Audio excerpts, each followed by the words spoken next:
고린도전서는 신학보다는 공동체 내의 윤리적 문제에 집중한 책입니다. 그런데 그 윤리적 권면은 분명한 신학적 토대 위에서 이루어집니다. 그 토대는 바로 하나님 나라의 복음입니다. 지난주일 본문의 마지막 절인 1장 17절에서 사도 바울은 그리스도께서 자신을 보내신 목적이 복음을 전하기 위해서라고 말합니다. 그리고 나서 오늘 본문인 18절 이하에서 그 복음이 무엇인지 구체적으로 서술합니다. 오늘은 그 복음의 내용을 함께 살펴보고자 합니다. 다 같이 1장 18절을 보시죠. 첫 부분에서 바울이 그 복음을 가리켜 뭐라고 하나요? 십자가의 말씀이라 하지요. 복음을 한마디로 하면 십자가의 말씀입니다. 여기서 십자가의 말씀이란 십자가의 속죄를 말하는 것이 아닙니다. 본문의 요지는 세상에서 가장 약해 보이고 어리석어 보이는 그 십자가에 죽음을 이기는 부활의 능력이 담겨 있다는 것입니다. 예수께서 십자가의 약함과 어리석음을 통해 우리의 주님이 되셨다는 것이지요. 하나님 나라의 복음입니다. 그런데 바울은 하나님 나라의 복음을 십자가로 요약하는 걸까요?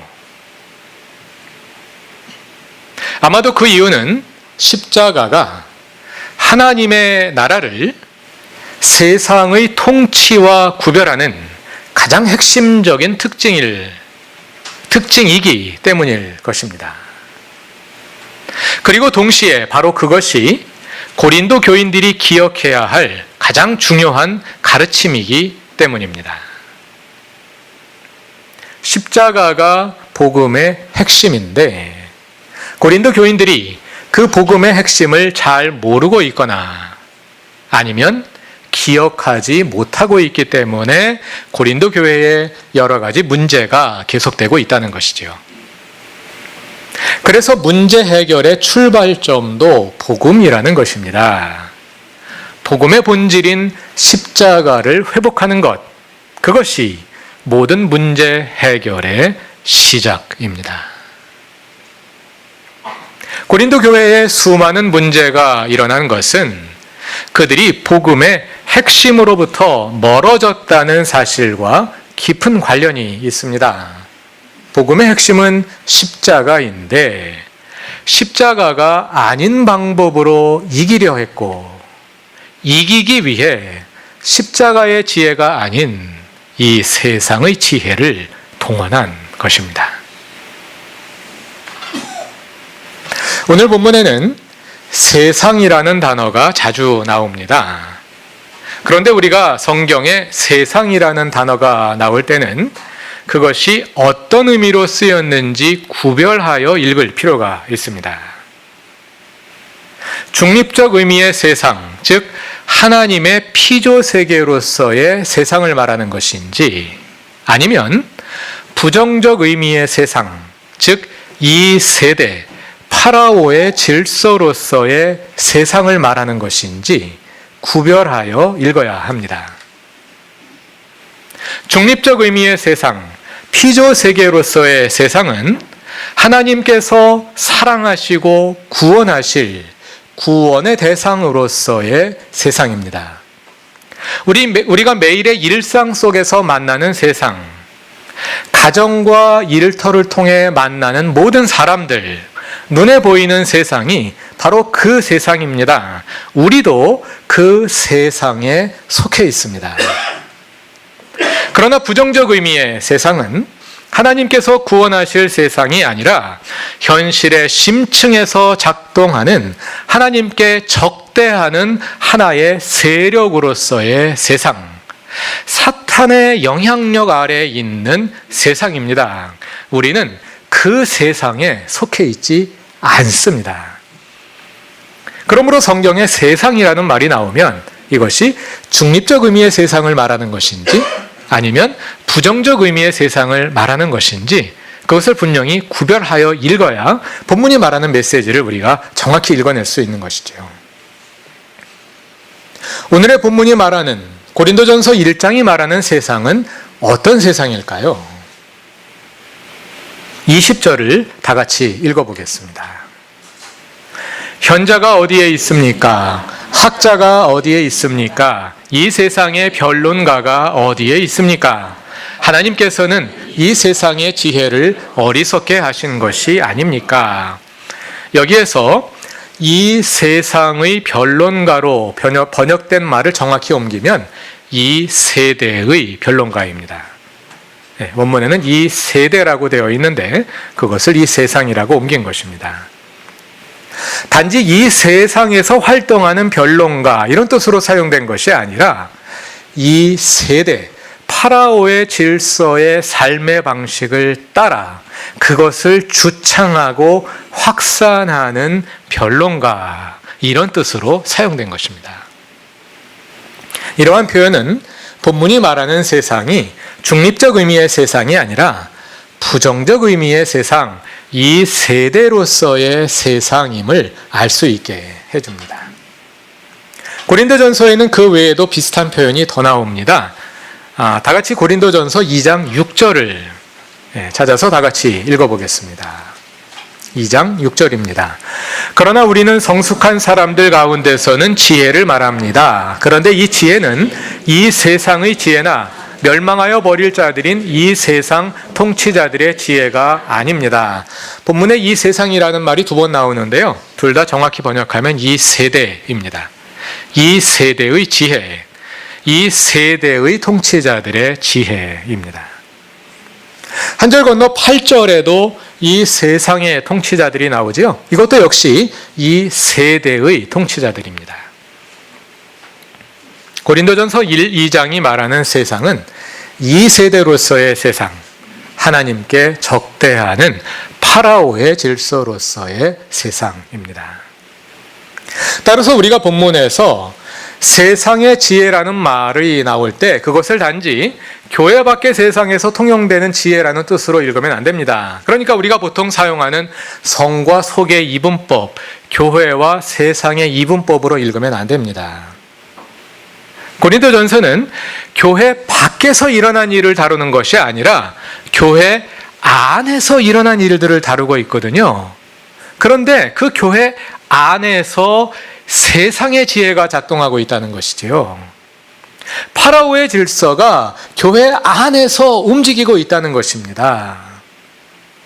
교회는 하나님의 백성의 모임인데 어떻게 교회 안에 파라오의 질서가 들어올 수 있을까요? 물론 그것은 그리스도인들이 그리스도인답게 살지 못하기 때문에 그리스도인들이 세상의 질서를 교회 안에 끌어들이는 것일 수도 있습니다. 그러나 동시에 그것은 이미와 아직의 과도기를 살아가는 그리스도인들의 불가피한 실존이기도 합니다.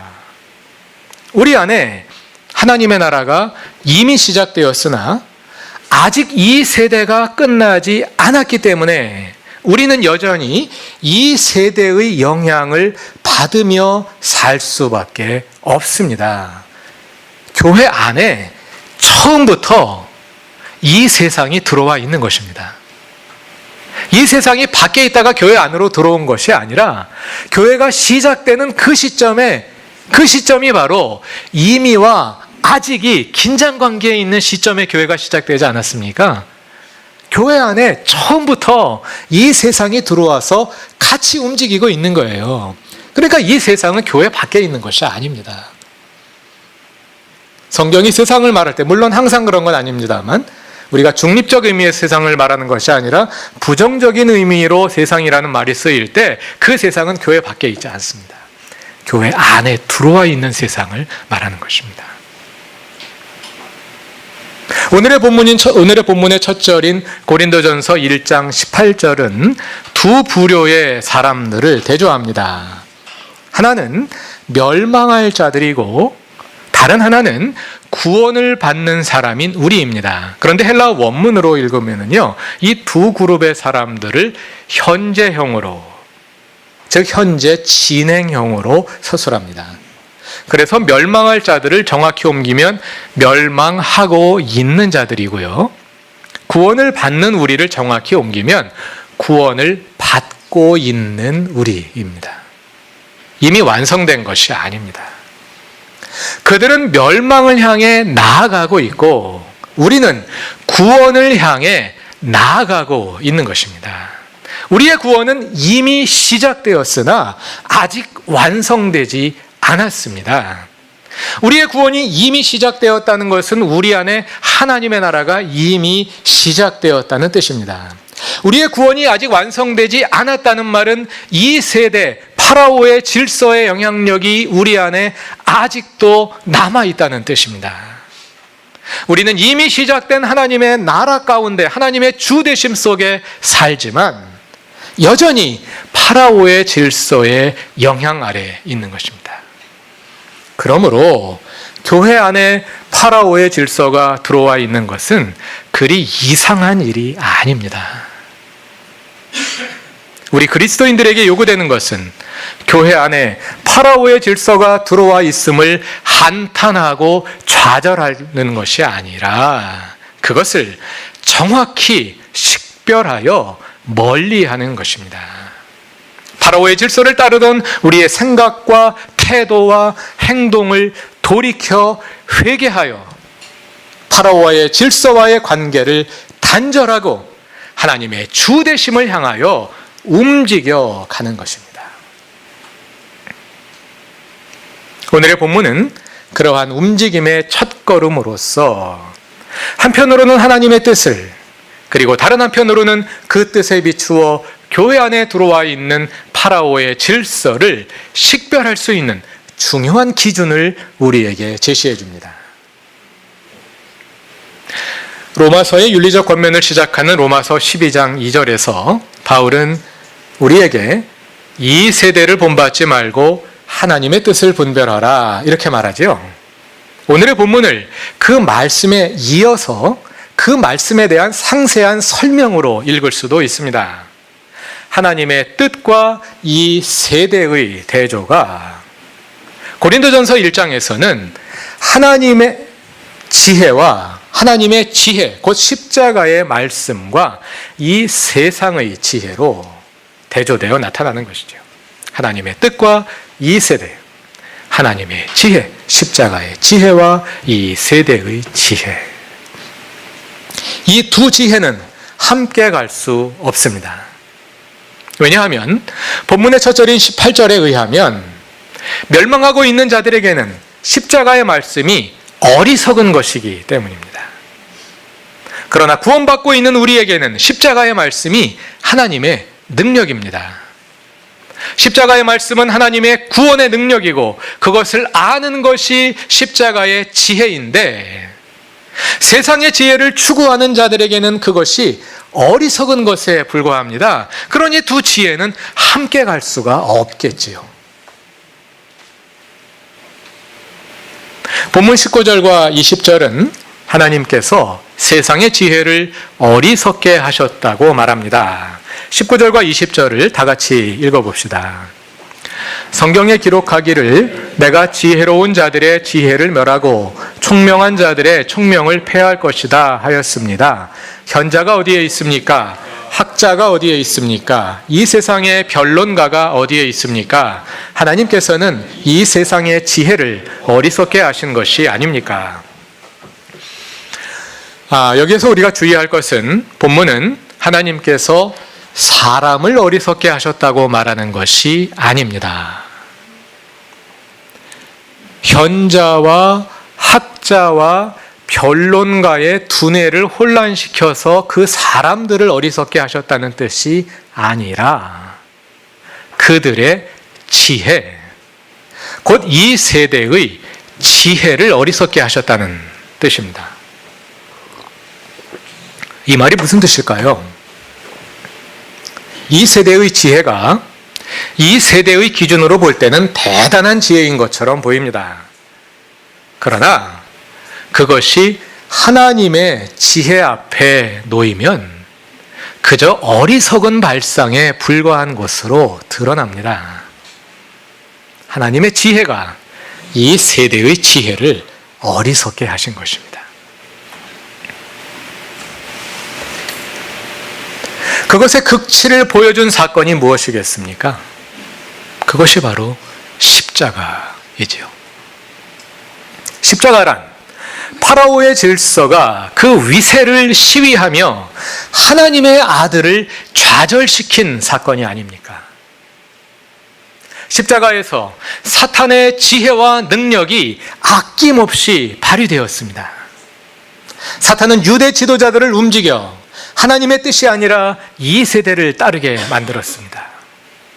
사탄은 그들을 자기의 하수인으로 만들어 예수께 대항하게 했고 예수에게 반로마 정치범의 올무를 덮어 씌우게 했습니다. 얼마나 교활합니까? 게다가 예수를 메시아로 여기고 따르던 군중으로 하여금 방향을 돌이켜 자신들의 입으로 예수를 죽이라고 소리치게 했습니다.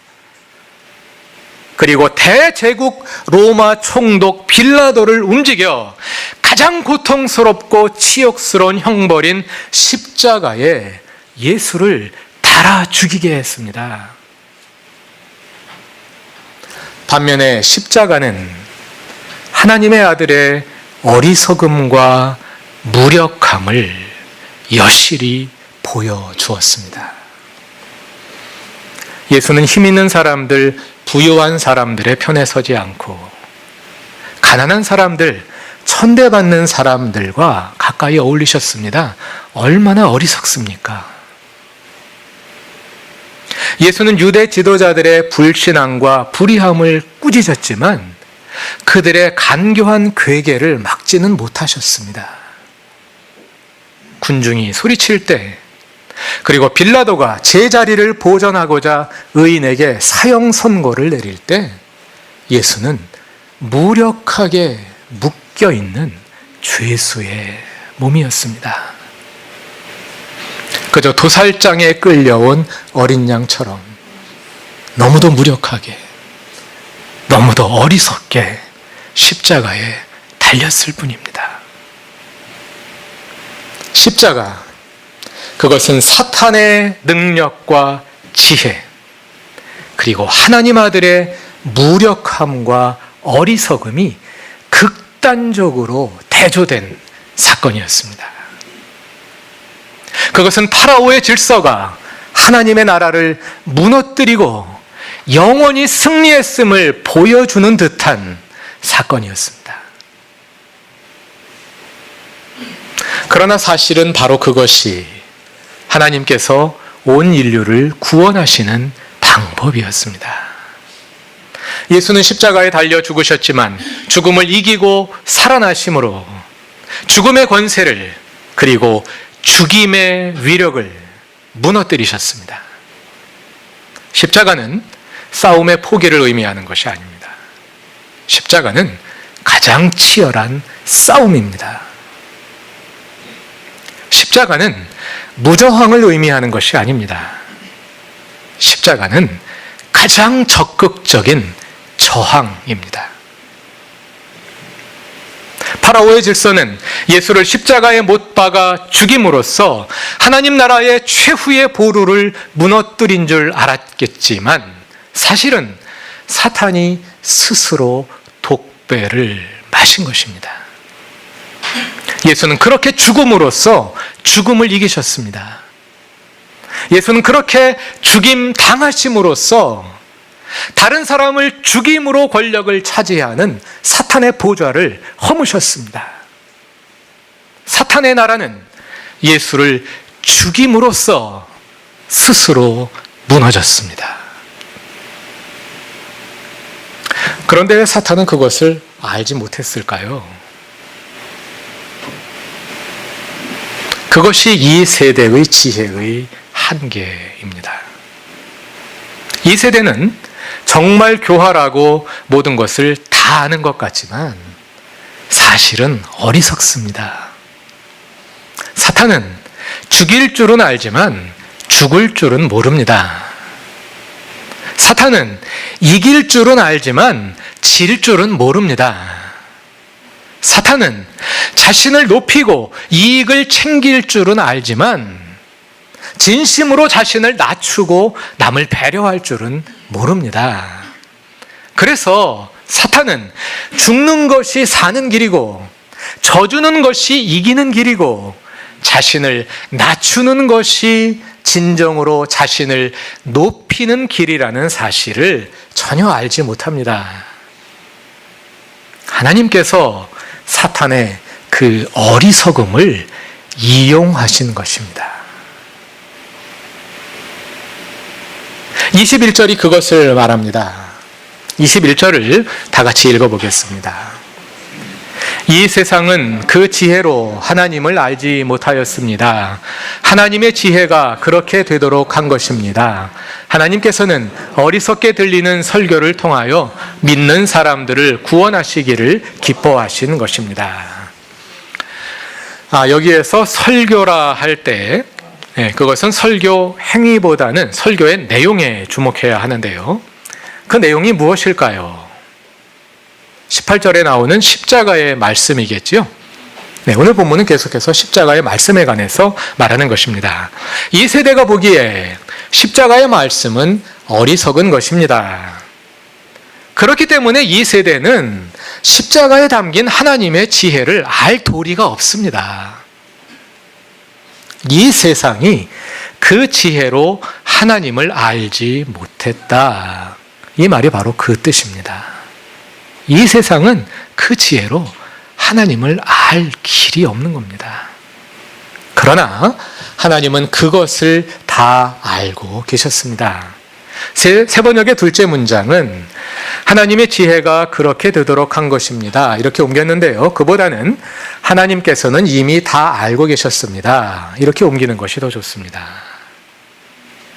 십자가에 담긴 하나님의 구원의 계획을 사탄은 죽었다 깨나도 알 수 없다는 것을 하나님께서 잘 아시고 바로 그 방법을 사용하셔서 우리를 구원하셨다는 것입니다. 사실 표면적으로 보면 하나님의 지혜와 이 세대의 지혜는 서로를 어리석게 만드는 관계에 있습니다.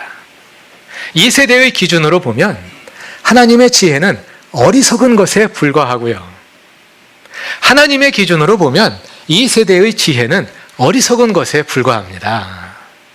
그래서 이 세대의 지혜는 하나님의 지혜를 어리석은 것으로 만들고 하나님의 지혜는 이 세대의 지혜를 어리석은 것으로 만듭니다. 그래서 우리는 둘 중 하나를 선택할 수밖에 없습니다. 둘 다 선택할 수는 없습니다. 하나는 어리석은 것이거든요. 우리가 하나님의 지혜를 따르는 이유는 이 세대의 지혜가 어리석은 것임을 알기 때문입니다. 그러나 만일 우리가 이 세대의 지혜를 따르고 있다면 그것은 우리가 아직 하나님의 지혜를 알지 못하는 것입니다. 고린도 교인들은 왜 바울에게 십자가의 말씀을 잘 배웠음에도 불구하고 하나님의 지혜가 아닌 이 세대의 지혜를 따랐을까요? 고린도전서 둘째 설교에서 살펴본 것처럼 신약성서 시대 고린도는 번영의 도시였습니다. 각처에서 고린도로 모여든 사람들은 그 기회를 앞서 잡을 줄 아는 남보다 머리가 빠른 사람들이었습니다. 지혜로운 사람들이었습니다. 그들은 남보다 앞서야 했습니다. 냉혹한 경쟁에서 이겨야 했습니다. 기회의 도시 고린도에서 성공하려면 지혜가 필요했습니다. 그러나 그렇게 이기고 앞서야 한다는 강박관념은 고린도 교인들로 하여금 십자가의 지혜보다 이 세대의 지혜에 더 끌리도록 만들었을 것입니다. 아마도 그러한 지혜에 대한 갈망이 그들의 신앙을 결정지었을 것입니다. 그래서 비록 그들이 교회에 나와 십자가의 말씀을 듣기는 했지만 그들의 마음속에서는 하나님의 힘을 사용하여 어떻게든 경쟁에서 이겨야 한다는 기복적인 동기가 앞섰을 것입니다. 아마도 그러한 그들에게 죽음으로 살아나고 짐으로 이기고 낮아짐으로 높아지는 십자가의 지혜는 그리 매력 있는 주제가 아니었을 것입니다. 어쩌면 너무 추상적이고 너무 현학적이고 너무 어려운 내용이었을지도 모릅니다. 왜냐하면 그들에게는 당장 그들의 손에 성공과 승리를 가져다 줄 수 있는 좀 더 현실적인 지혜, 좀 더 명쾌한 지혜, 좀 더 단순한 지혜가 필요했기 때문입니다. 그래서 달리 생각해 보자면 십자가의 말씀을 이해하지 못하는 또는 십자가의 말씀을 너무나도 쉽게 저버린 고린도 교인들은 어쩌면 그 시대에 경쟁의 기회의 도시 고린도가 만들어낸 시대적 산물이었을지도 모릅니다. 그 시대 고린도라는 도시에 생존하려다 보니 그 한계를 벗어나기가 너무 어려웠겠지요. 어쩌면 이것이 오늘 우리의 모습일 수도 있겠다는 생각이 듭니다. 말씀을 맺으며 한 가지 질문을 던져봅니다. 이 시대에 십자가의 지혜가 과연 지혜일 수 있을까요?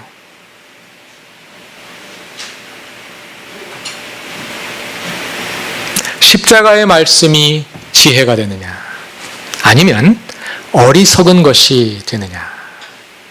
그것은 우리의 선택에 달려 있습니다.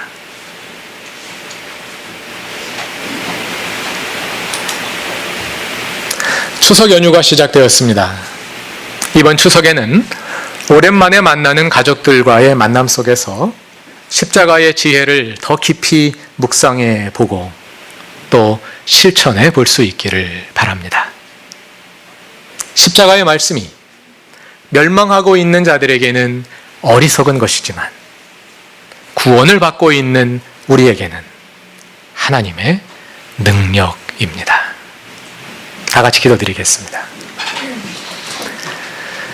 하나님, 주님은 십자가의 어리석음과 무력함으로 사탄의 권세를 허무셨습니다. 그러나 우리는 여전히 이 세대의 지혜에 끌립니다. 이기고 싶고, 앞서고 싶고, 더 가지고 싶고, 내 이름을 내고 싶습니다. 늘 불안하고 조급합니다. 그래서 이 세대의 지혜를 따라갑니다. 주님, 우리를 불쌍히 여기소서. 한국교회가 그러다가 이 지경이 되었습니다. 우리도 그들과 다를 바가 없습니다. 뉘우치고 회개하오니 우리를 불쌍히 여기시고 우리 안에 십자가의 말씀을 새롭게 하소서. 말씀을 묵상하는 가운데 복음을 깨달아 알 뿐 아니라 우리의 일상에서 십자가의 지혜를 경험하여 알게 하소서. 추석 연휴에 양보하고 배려하는 작은 실천으로부터 다시 시작하고자 합니다. 우리를 이끄시고 우리의 주님이 되시옵소서. 예수님의 이름으로 기도드립니다. 아멘.